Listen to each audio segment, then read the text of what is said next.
The movie Tenet is now available to stream on Netflix. And I bring up this movie because I'm asked about it quite a lot because it can be a confusing movie. And that's one of those movies that, like I say most, is a ritual. It's a metaphysical initiation that's disguised as a time war thriller.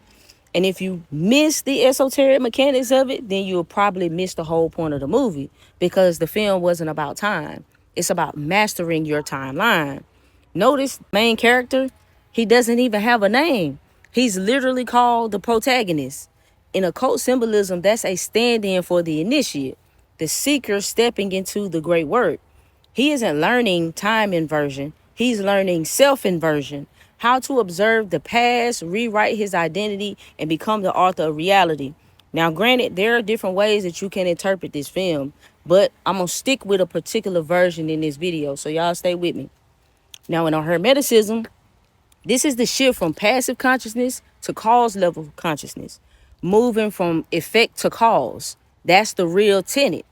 Inversion looks like time running backwards, but spiritually, it mirrors shadow work, which is why they had to look in the mirror to see what was happening in real time. See, you're forced to walk backwards through your own story, seeing your choices, wounds, and patterns from the reverse angle. That's exactly what inversion symbolizes. Moving against the flow of unconscious conditioning to retrieve the parts of yourself that you abandoned. Everything moving backwards is a metaphor for retracing your steps through trauma, memory, and identity loops. When you invert, you face yourself. When you reintegrate, you master yourself. The algorithm in Tenet isn't actually a weapon. It's the blueprint of creation, the cosmic code.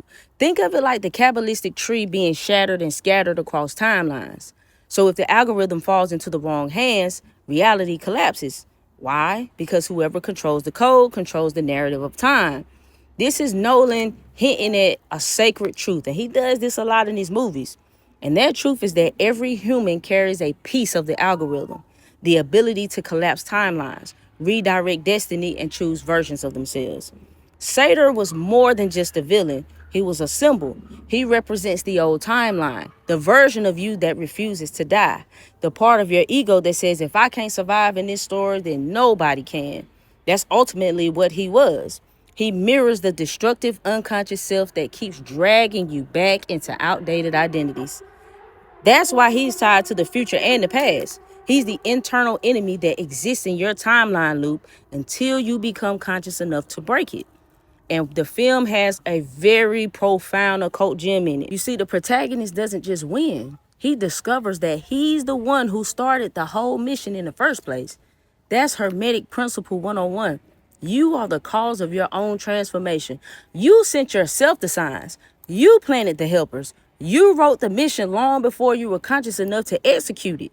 Tenet is telling you that spiritual mastery isn't about predicting the future. It's about remembering that you are the one who scripted it. The end and the beginning really is just the same point.